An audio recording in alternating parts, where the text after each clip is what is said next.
اعوذ باللہ من الشیطان الرجیم، بسم اللہ الرحمن الرحیم۔ میرے عزیز مسلمان بہنوں اور بھائیوں، السلام علیکم۔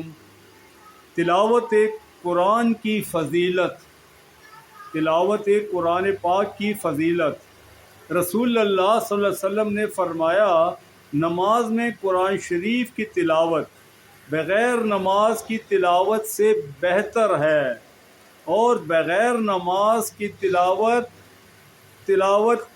قرآن سبحان اللہ اور اللہ اکبر کی تسبیح پڑھنے سے افضل ہے۔ سبحان اللہ اور اللہ اکبر کی تسبیح صدقے سے اول ہے، صدقہ روزے سے افضل ہے، اور روزہ جہنم سے بچنے کی ڈھال ہے۔ دعا کریں کہ ہم سب کو اللہ تعالیٰ قرآن پاک کی تلاوت کرنے کی توفیق عطا فرمائے۔ صدق اللہ العظیم۔